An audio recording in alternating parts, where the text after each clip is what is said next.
一隻 hit 嘅歌咯，係因為嗰陣時講真啦，一個新人，我諗3-2個月都有200-300萬點擊率嗰陣時，其實係好好，因為嗰陣時咧香港樂壇並不是好似近年咁景氣嘅，同埋嗰陣時都係未個熱潮未帶翻起，即係嗰陣時譬如未有太多人留意翻香港樂壇，咁所以嗰陣時有咁嘅成績，其實新人真係飲得杯落㗎啦。咁就第一隻 hit 嘅歌咯，亦都係自己寫嗰陣時都好，到而家我都係好愛呢首歌啊！即係到而家我都會好希望，其實我係好希望去到邊都唱到呢首歌。但即係衰啲講都要食得鹹魚抵得渴咯，即係你要出啲唔商業嘅作品，你就要去承受可能嗰排真係少啲人留意到你喎，或者嗰排真係少啲人聽喎，咁樣你啲歌真係少咗人聽，咁呢個係要知道咯。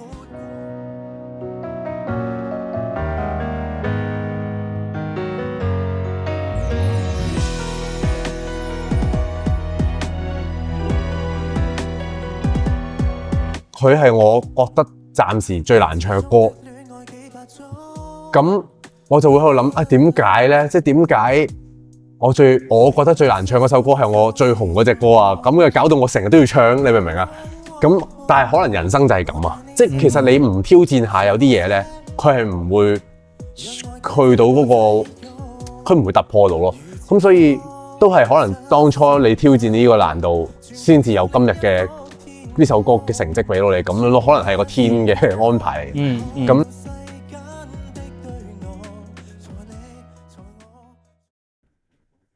Hello， 一人之境嘅朋友，大家好，我係洪家豪。OK， 好開心可以同家豪喺廣州見面啦。啱先你都講話你係幾乎冇點樣行過廣州。冇啊，但係好熟悉咯呢個字。咁就所以咪今次即係叫做，因為以往咧其實都會做啲宣傳嘅，咁但係之前就係可能。你哋會嚟香港揾我宣傳，咁就但係有時冇咁辛苦啦。今次我想翻嚟揾你哋咁咯，係順便參觀下，都唔知道原來即係個世界係有啲咁嘅鋪頭。OK，咁同大家先科普翻先，我哋依家身處嘅係喺廣州天河嘅呢個 XH55嘅呢個波鞋店。咁樣家豪第一次過嚟呢度睇到咁多波鞋嘅，有咩感覺啊？有少少即係早啲識佢哋咧，我就嗰首歌咧可以喺呢度拍 MV 啦。但係你即係喺你啱啱開始接觸嘅時候，身邊會有好多朋友都會即係新波鞋一出嚟，即刻去攞個籌溫，跟住去排隊。你講我細個接觸啊？係啊。我細個就冇呢樣嘢，因為咧你攞到個籌都唔夠錢買啊。係啊，我哋細個係要即係要儲阿爸阿媽俾你食飯嗰啲零用錢，唔好食咁多，就儲好耐先至偷偷地買到一對咯。咁所以同埋咧住得好遠啊，即係可能可以抽波鞋或者排隊波鞋嗰啲，都係一啲好即係銅鑼灣啊咁樣啊嗰啲咧，我哋細個係唔識去噶。咁所以就細個未有呢個瘋狂咯。咁就大個咗都，尤其是而家做咗歌手咧，就隨緣啲，即係就有就有，冇就冇咯，係啊。啱先見到你攞住呢一本，我相信有好多朋友即係去 7-Eleven 想買，但係都未必買到嘅，係可唔可以介紹下？佢其實今年係我今年成個 project， 即係所有嘅歌咧，每出一隻歌都會出一本書去講翻嗰隻歌裏面個主題啦。咁第一隻就係波鞋啦。咁你每一隻歌都買得齊嘅話咧，咁最後就會係一隻碟啦。咁所以其實簡單啲講就係以前就係出歌然後出碟，而家只不過係我將隻碟拆散咗，每一隻歌都有咁樣咯。咁點解會諗到用限量版去等大家？係咪等大家去搶下咁樣會熱鬧啲咧？一嚟啦，二嚟就係其實我覺得音樂咧，即係我都想提醒翻大家嗰種音樂好似冇咗以前細個我哋揾一首歌或者買一隻碟咁珍貴啊！即係而家可能打開個 app 乜歌都有得聽啦，咁咯，咁就好似都係純粹係想製造一個珍貴啲嘅假象俾大家啦，咁樣咯。第一啦，第二就係好多人排隊買波鞋啦。其實係啊，限量嘅波鞋都係要排隊嘅，即係有啲珍貴嘅款其實係限量嘅。咁所以我希望都做到呢個感覺，就係即係大家會珍惜呢樣嘢。如果佢真係想要，先至會去買到嘅嘢咯。咁係咯，即係呢個係一個我覺得比較創新啲嘅出碟方法。咁啊，希望大家都會同我一齊玩下呢個遊戲咯。好有創意，因為我甚至乎我自己本身係好中意睇雜誌嘅。係啊。我記得我哋以前咧去買雜誌嘅時候，會有自己中意嘅版面㗎嘛。即係譬如話波鞋有個版面，然之後可能家居有個版面，跟住着衫有個版面咁樣。可能我唔知道呢種係咪你自己即係作為一個，你都希望可以作為一個編輯咁嘅角色，去介紹啲嘢俾人哋，或者介紹俾你嘅 fans 咁樣。少少啦，因為我自己都覺得香港其實唔係全世界都係，其實嗰個所謂雜誌文化即係紙媒啊，其實係越嚟越即係會真係式微啦。咁好簡單，好正常。即係呢個係一個好正常嘅現象，因為你真係打開電話就已經好多嘢都已經 digital 咗，咁所以有機會可以做到一件咁樣嘅事。係因為佢唔係淨係一本書啊嘛，喺我眼中佢係一隻碟啊嘛，咁即係我都係做翻我本業啦。即係呢啲就係我哋細個嘅時候中意睇嗰啲 Pop Eye 啊嗰啲雜誌。嗰啲嗰類雜誌。Pop Eye 其實我係有致敬到㗎。有一頁咧係我係致敬咗 Pop Eye 嘅呢度，我係拎住本 Pop Eye。咁啱又係。因為我同設計師啦，多數有好多佢入邊嘅感覺都係想參考 Pop Eye 嘅，因為我哋又做唔到啲好高級嘅感覺啊，因為我哋講緊波鞋啊，或者我哋都係貼地啲嘅東西咧。其實有好多你見到呢啲所謂咩退地咧，其實我哋都係簡單啲。其實 Pop Eye 就係咁噶嘛，係啦，就係咁樣咯。所以就攞一啲咁樣嘅 reference 就致敬翻佢咯，係。甚至乎以前睇香港睇 Yes 嘅時候，哇 Yes 好正啊，係啊。真係每一期，即係無論你中意邊個歌手藝人咧，只要佢上到 Yes 或者只要 Yes 一出咧，就會走去買啊，係啊。同埋以前即係都買得起，即係呢個係好便宜嘅價錢。其實呢本嘢都係60蚊嘅咋，所以我哋都係做翻當天你細個有嘅，即係曾經做過嘅東西咯，係啊。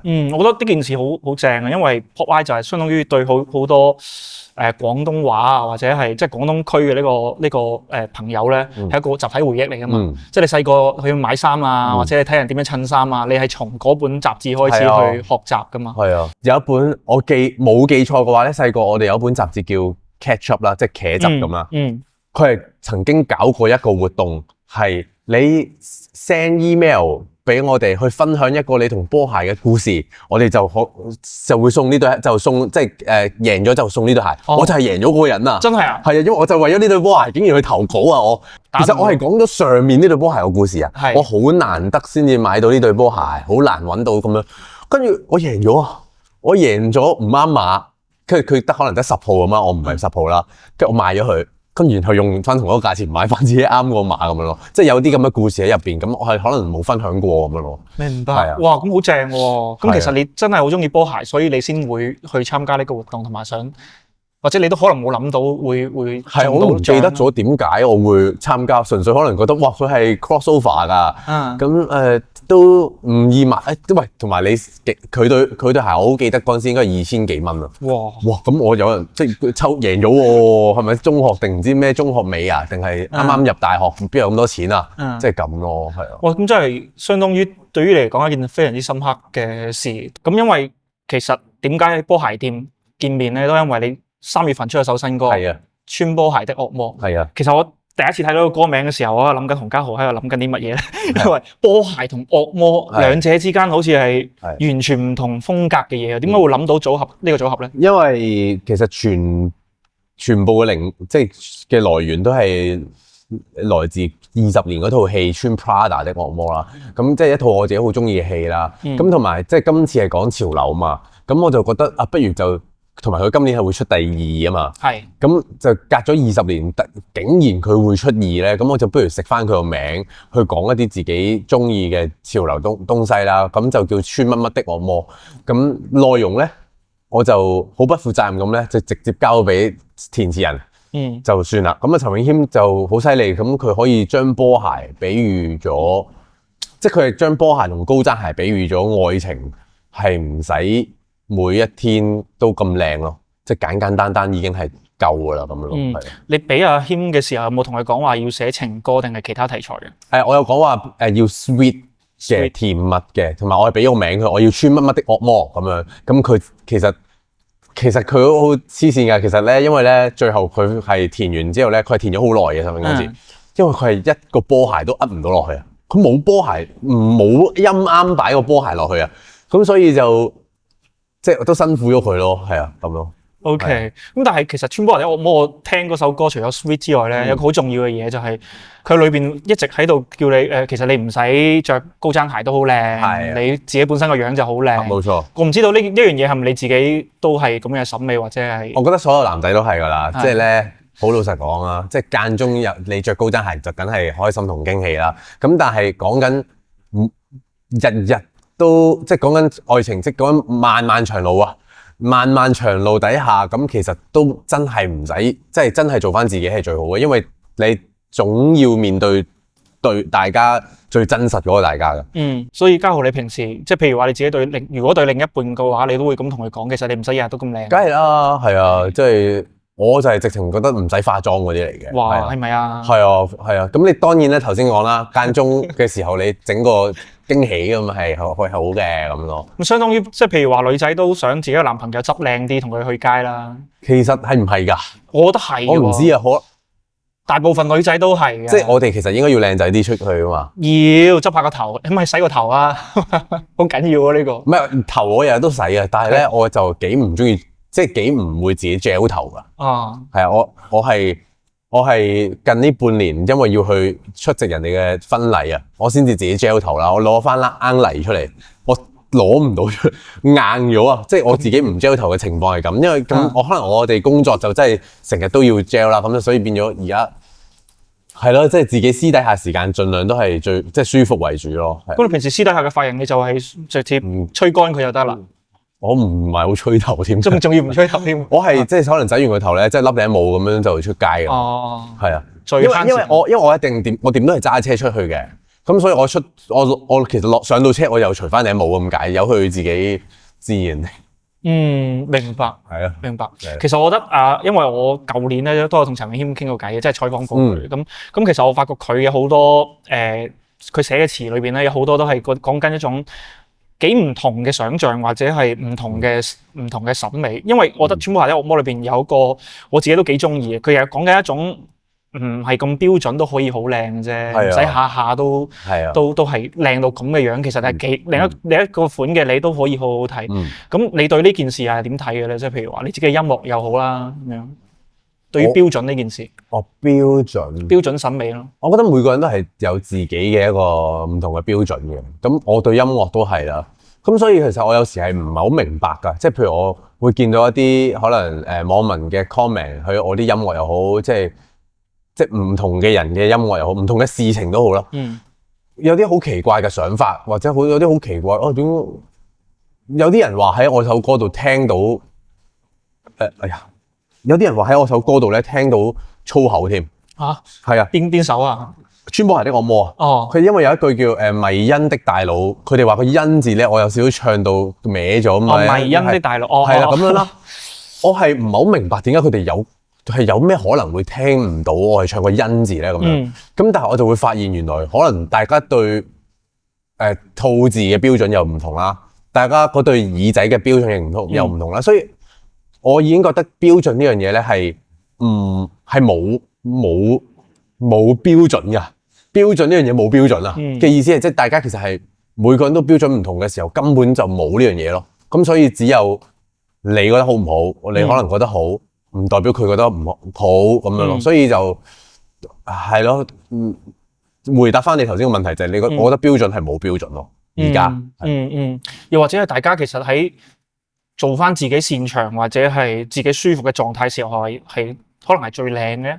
譬如我自己可能都會好觀察人嘅動靜啊，因為我覺得動靜係冇得Photoshop 啊，即係我哋樣有得改啊，片都有得咩啦，但係個動靜係好講緊嗰個人嘅性格咯，咁所以我係覺得動靜係緊要嘅。咁動靜呢樣嘢就係頭先咁講，即係其實你係要做，你係好難日日都唔做自己咯，咁所以你係好容易睇得穿咯。尤其是你做咗歌手之後，會唔會更加有感觸？因為有好多朋友都係幕前㗎啦，幕前肯定都會有個自己嘅樣啊，或者係人設又好啊咁樣。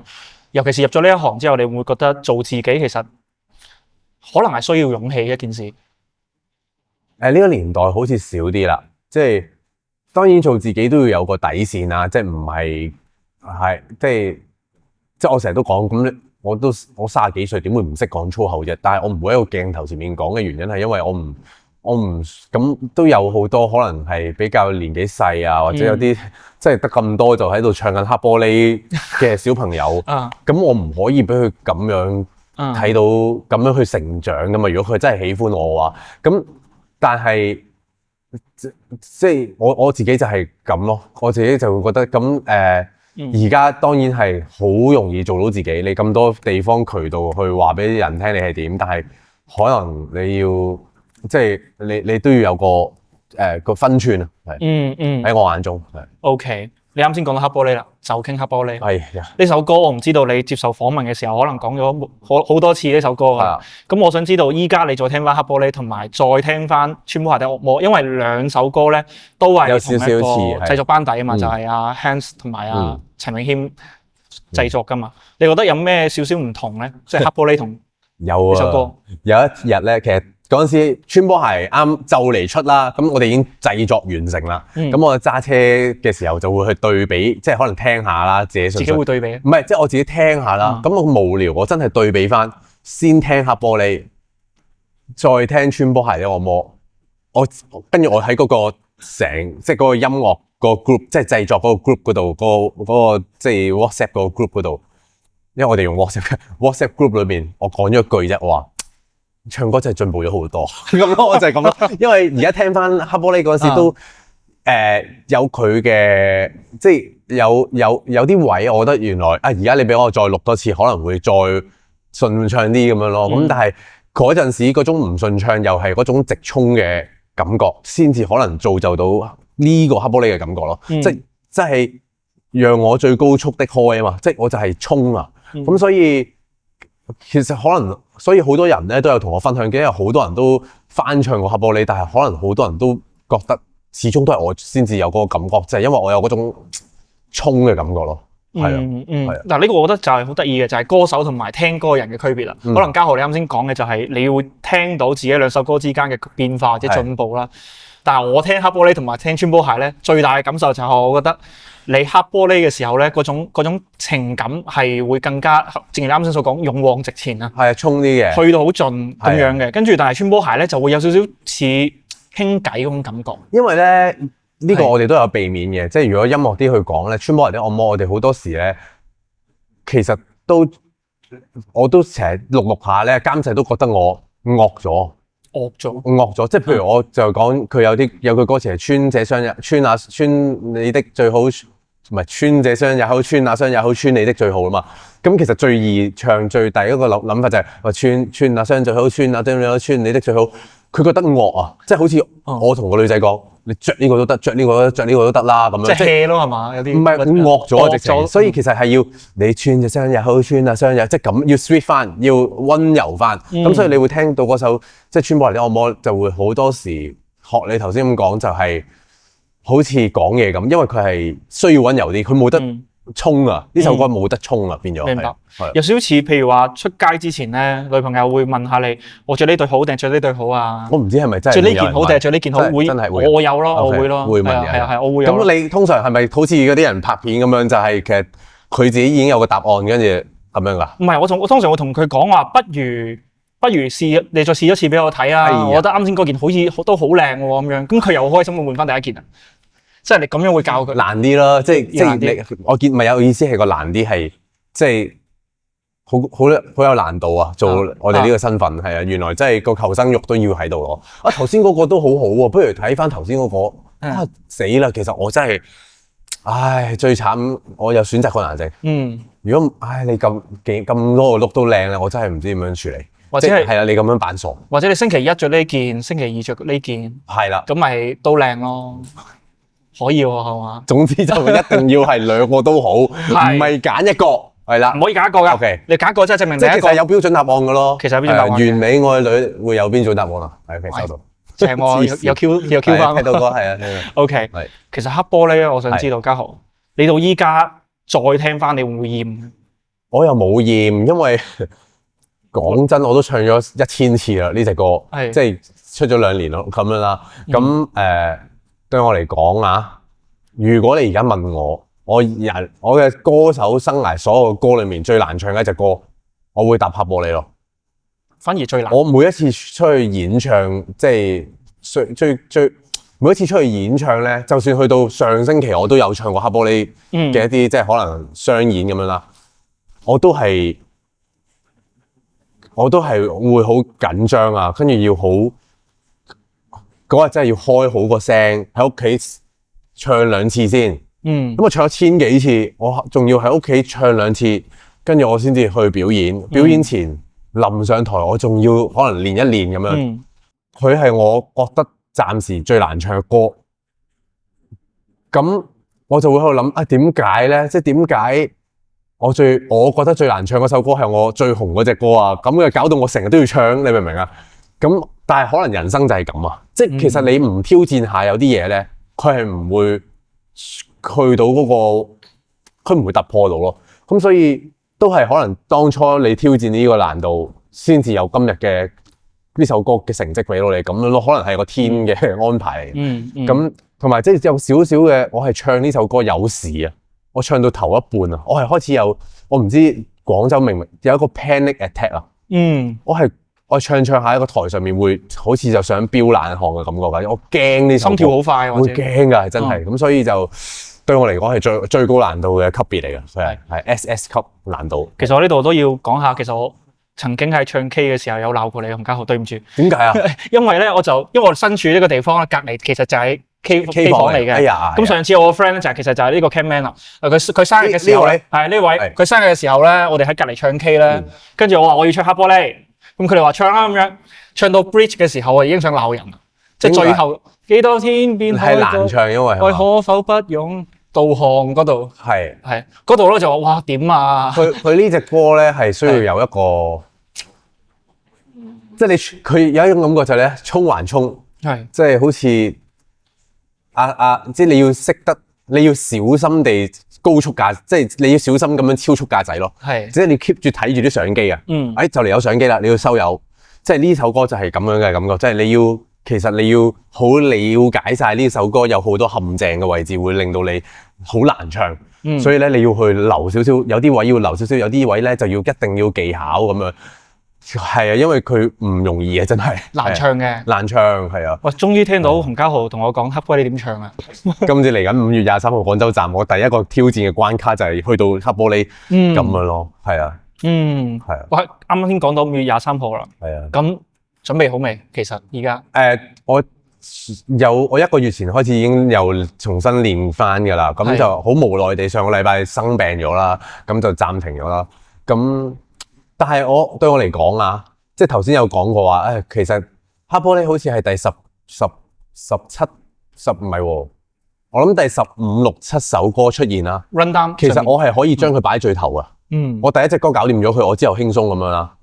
但係我冇咁做嘅原因係因為我唔係唔驚，我都驚，但係我係會想都係講到個演唱會嘅意義俾大家聽咯。咁所以係咯，23號準備過埋呢2日宣傳咧，就會即係而家身體好翻啲啦。之前感冒啦，咁而家就會繼續翻練習咯。我都係要靠練習去成功嗰啲人嚟㗎啦，係啊。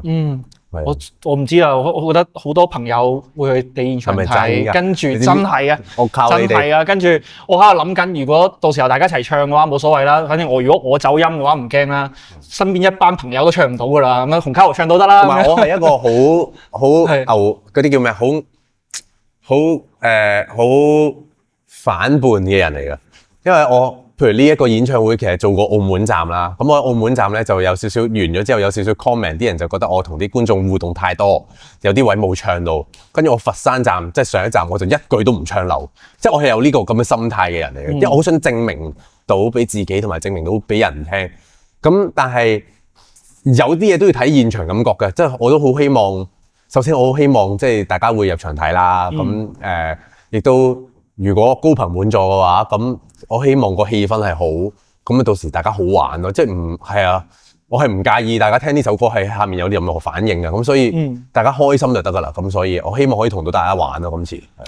大家一齊入場聽黑玻璃，然之後同嘉豪一齊衝啦！入場係唔一定要淨係聽黑玻璃嘅，仲有好多歌好曲㗎。舊年你隻全創作專輯 Canvas 係啊，呢隻碟嗰陣時候點解會諗到話想做隻咁樣嘅碟去？全部都係自己寫嘅歌。會嗰隻碟就偏滿少少啦。係啊，咁其實點解會咁樣咧？係因為我有啲心底話好想講，但係我唔可以講出嚟，亦都唔可以透過嗰啲咩社交平台就咁打段文字出嚟。咁我就覺得作為一個創作歌手，最大嘅能力就係用音樂去講你講唔到嘅説話咯。咁就係我就講咗6樣我好想講嘅説話，即係譬如鬧下人啊咁樣咯，即係咁樣咯，係啊。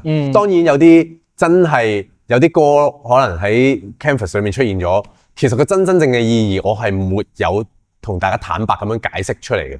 但係因為我解釋我就係講唔到出嚟啊，咁所以要即係歌者先至明咯，有啲嘢，咁所以有啲嘢我都係難言之隱，咁就大家去聽啦。即係譬如閃光咁，其實個真正嘅意義我係冇講到出嚟嘅，咁咯。咁依家講下不如？講唔到啊，講唔到啦已經。唔係啊，唔係係我講唔到呢件事出嚟，只能夠係留於喺度，係啦，留翻俾自己咯。但係我有覺得我係成功。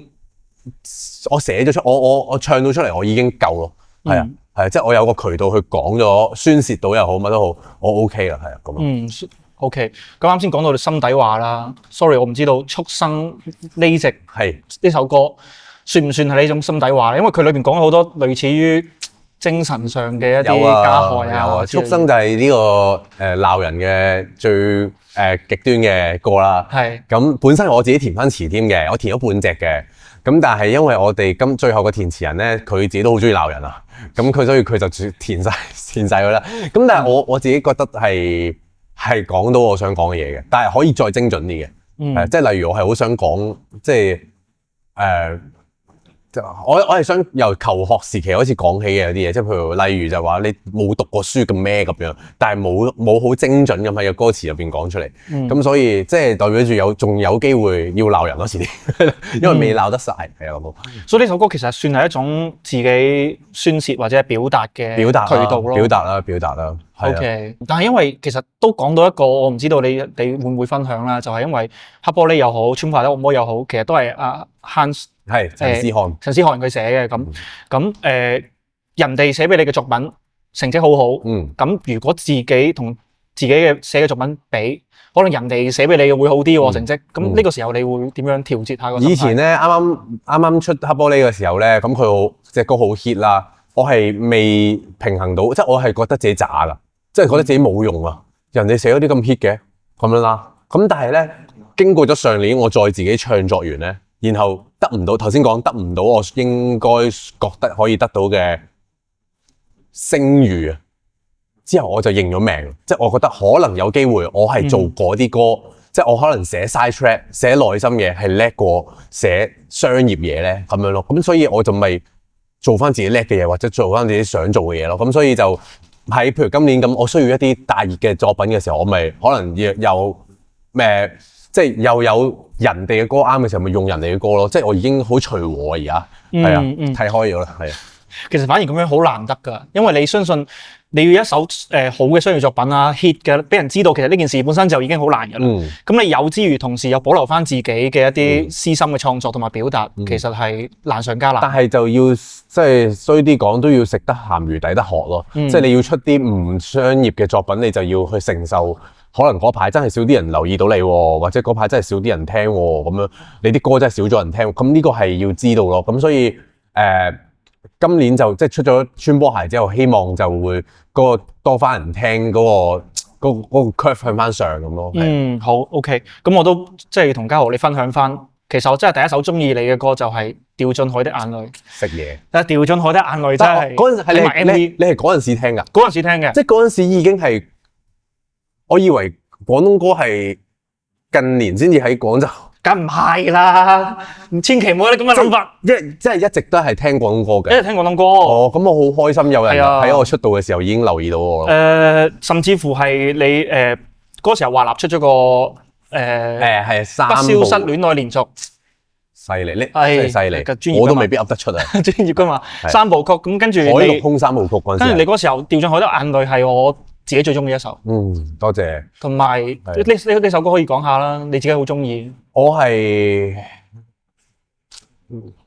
第一隻 hit 嘅歌咯，係因為嗰陣時講真啦，一個新人，我諗3-2個月都有200-300萬點擊率嗰陣時其實係好好，因為嗰陣時咧香港樂壇並不是好似近年咁景氣嘅，同埋嗰陣時都係未個熱潮未帶翻起，即係嗰陣時譬如未有太多人留意翻香港樂壇嘅，咁所以嗰陣時有咁嘅成績，其實新人真係飲得杯落噶啦。咁就第一隻 hit 嘅歌咯，亦都係自己寫嗰陣時都好，到而家我都係好愛呢首歌啊！即係到而家我都會好希望。其實我係好希望去到邊都唱到呢首歌，但係無奈太舊啊！即係有啲人可能因為黑玻璃識我，佢真係唔會識掉進海的眼淚咯。咁但係都好多人喜歡嘅呢首歌，我自己都係佢都係一隻我自己會可能自己嘅 top 10咯，點都係。同埋掉進海的眼淚咧，我同你一樣，我都中意揸車啊嘛。我係揸車去到自己屋企樓下咧，無啦啦就會趁。無人之際上，你係咪因為咁樣先叫阿車㗎？係啊，其實我真係中意車嘅，我都係。你係真係，我係㗎。係啊。其實你點解唔一早我哋傾個車嘅？傾車，即係唔傾波鞋可以嘛？唔使傾，冇所謂㗎。上嚟見下大家開心嘅啫。OK。我哋中意車嘅。係，但係我嗰時候揸車係好中意聽啲即係所謂嘅唔知點解我中意聽啲 sad 啲嘅歌咯，即係所謂 emo 少少嘅。emo 咯。嗰種咯，你都係 emo boy 啦，可能。emo boy 係啊，但係我揸車係唔係好其實我揸車係好少聽歌㗎。咁你係聽咩啊？即係唔聽？聽引擎聲啊嘛。哦。唔係，同埋唔揸車唔聽歌係安全啲嘅，我覺得。即係你知道多啲環境咁樣，周圍嘅環境。你係安全駕駛嗰類嘅？我好安全㗎，係啊，我經理人你睇下幾係啊，絲毫無損過㗎喺我車度係啊。OK，咁反而家豪揸車嘅時候唔聽歌，呢個都係一個。即係你呢個新，唔係可能有少少咧，做嗰行咧，即係賣魚蛋就唔食魚蛋啊！啊，通常都係啊，我覺得有時可能揸車對我嚟講都係一個放空嘅時候。係。咁我就專注地放空咯，俾自己係咯。OK，好。咁其實8年啦，出道8年咯喎。我8年啦。8年啦，我計個數㗎。咁咪就嚟要搞嗰啲咩10週年？係差唔多㗎啦，諗定啦，係時候。8年有冇邊啲瞬間覺得？哇！原來真係有人聽我歌，真係有 fans 喎。我諗第一個覺得有呢樣嘢係逆時車站咯，係咯。逆時車站真係好明顯地令到我喺個街上面多咗人識嘅。咁啊，然後就已經嗰啲歌就大部分歌都會，即係大部分嘅可能所謂商業啲嘅歌其實都 hit 㗎啦。咁再直到下一個再巔峰係所有人都識你 ，even 可能年紀比較大嘅媽媽級嘅街外人經過見到你，或者可能真係我試過去嗰啲學校唱歌，唔係學校唔係唱歌添啊！我經過去入錯咗人哋間學校啊！即係我可能去呢間學校唱歌，我去入咗第2間，咁跟住個工友都問你係咪洪家豪啊？咁樣係嗰啲姐姐咁。真係去到所有人都識就係黑玻璃之後咯，我諗係。會唔會有人直接叫你黑玻璃？咁樣冇嘅，根本冇嘅，冇嘅，係啊。OK，係都搞笑喎！如果一開波即係見面，喂唔係洪家豪係黑玻璃咁都幾搞笑喎，其實。我有種感覺啊，唔知點解好奇怪啊！我上一次聽黑玻璃上一次有咁嘅感覺係聽及時行樂。聽及時行樂嘅時候，我就覺得哇，洪家豪好似要嚟了喎！即係有種你感覺到你有啲嘢想表現翻出嚟，或者係想同大家再證明翻某啲嘢，我唔知點解，可能我自己嘅感覺啦。但係有除咗，即係我相信啦，每個歌手都係喺呢個事業嘅啱啱剛剛上升期啦。其實你係會一路向前衝嘅，係啦。咁當時就係處於一個喂逆時車站得咗喎，咁不如就衝埋一路衝落去啦咁樣。咁我會真正覺得係衝到去到紅館啦，做完紅館我就覺得可以好似個人停一停咁樣啦，好似咁咯。咁所以而嗰個衝動有好多係你自己要衝啫。咁但係當然你身邊嘅人好多人協助你一齊去衝啦。同埋都有運氣嘅存在嘅。OK， 咁我想知道嘉豪，好多人好好奇啊，你一個人嘅時候係點樣嘅狀態啊？一個人咪咩叫咩狀態啊？即係譬如話你做歌手啦，或者做藝人啦，你要喺台前啊，要有個自己嘅樣。你自己一個人中意做啲乜嘢啊？瘋狂打機。我而家講，我就係話點解我頭先咪話我對車嗰個熱誠開始減退咗啲嘅，因為香港真係玩唔到幾多啦。我係咁喺度打 sim racing 咯。即係喺屋企玩賽車模擬器啊，好 high 㗎！你試下整一翻部啊，你唔揸快，你唔會再揸快車㗎啦，係真車，好 high 㗎，學到好多嘢。即係我瘋狂打機㗎，而家係，尤其瘋狂，即係我嚟廣州2-3日啊，即係有少少，唉死啦！即係有少少囉攣啊，有鋪癮係嘛？係啊，即係我譬如可能譬如我嗰日練一個演唱會，我會由頭唱到尾嘅，即係我會由頭練到尾咁樣，可能練兩個零鐘㗎嘛，咁你由頭到尾都要2個零鐘啦。跟住咁，我練咗2個零鐘，嗰日都差唔多夠啦，嗰把聲。跟住得時間就係食嘢同埋打機。喂，其實反而打機係真係會緩解到好多壓力㗎。冇啊，冇煩惱，完全冇煩惱㗎。係啊，我恨不得就係咯，因為我之前係冇乜公開俾大家聽我嘅，因為我都係呢半年先開始沉迷玩呢個賽車模擬器。咁所以大家如果有玩嗰個咩7遊戲咧，其實可能你係對過我㗎。咁咯，係咯，咁咯。OK，但係我又冇用真名咯。等我試下改個真名，睇下你會唔會認得我。係。喂，大家記得去捉下佢喎，捉下嘉豪喎。OK，咁嘉豪，我哋有個快問快答嘅環節。最中意玩呢啲啊。係啊，唔再諗，即刻答啊。即刻答。一句説話形容一下你同你嘅 fans 院友之間嘅關係。愛。一句説話喎。我愛你哋。平時嘅關係都係咁嘅咩？係啊。但係我好即係我哋係，我成日都講咧，我成日都講呢個都講真嘅，即係可能好多人都會話多謝你哋支持，但係我想講咧，我同我啲 fans 嘅關係咧，唔係話即係多謝你哋嚟支持我，或者你哋支持我，其實我都一直支持緊佢哋咯，所以我都好支持佢哋追夢㗎，即係嗰啲咁樣，有啲即係話嚟緊廣州定係溫書好啊？我嚟唔嚟廣州睇你，定係我應該溫書準備啊？我同佢講。溫書唔好嚟，即係我都要負翻個責任，就係可能佢都好擔心，佢唔知點樣同媽咪講，我想去睇洪嘉豪演唱會啊，但係我要溫書，我都要負翻個哥哥嘅責任，就係話俾你知，你唔好嚟睇我，你要考試噶啦嚟緊咁樣咯，咁所以係咯，即係我都有呢啲咯，我哋係啊。OK，但係媽咪會唔會聽咗話洪嘉豪話去啦？咁不如即係佢都中意你啊？如果都可以嘅，咁你都係抽2個鐘休息咯，當休息咁樣，即係你要分配好咯。廣州站呢個演唱會最期待同大家大合唱嘅一首歌，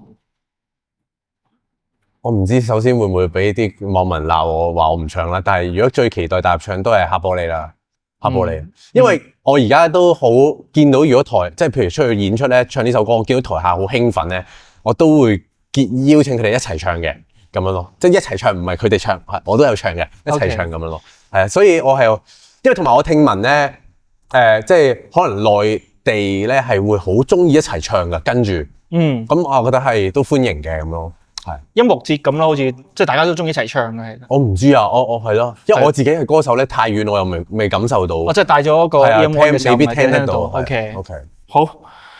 檢查下紅心歌單最近 loop 或者係最近點咗心心嘅3首歌。即係我而家要睇啊！係啊，而家睇啦，或者死啦！或者你諗到3首冇3首冇3首歌啊？有㗎，等我而家即刻打開先。但係我有冇心心啊？嗱，最近我係 search 過呢個嘅aespa Next Level， 好舊喎呢首。唔係，因為我最近剪片，即係我同事我哋出咗個 making of， 咁最後嗰咧就係講即係有呢首歌出現，咁我就聽翻咁咯，即係突然聽翻。嘉豪都係聽 K-pop 嘅原來。跟住咧好得意，我係最近有聽黎明哥哥嘅，因為佢啱啱開演唱會，係咁所以咧我就係會揀愛比我重要啊。哦，你係咪待我好？原來愛你比我重要咁啦。第三隻咧，我 search 過嘅歌咧，真係好唔知醜，係漫天星，唔知點解，因為我最近係演出過，咁我演出之前咧，有時唱得比較少嗰啲歌，我都會要，同埋佢一輪嘴冇睇頭啊嘛，咁我都要睇熟再熟一次啲歌詞咁樣咯。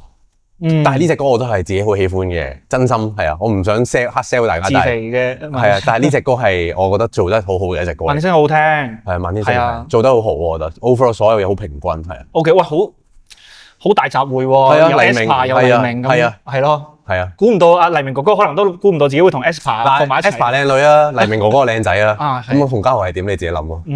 OK， 好多元喎。好，如果面前有個啱啱先認識你嘅歌迷，你要用一句説話同佢自我介紹，你同佢介紹自己。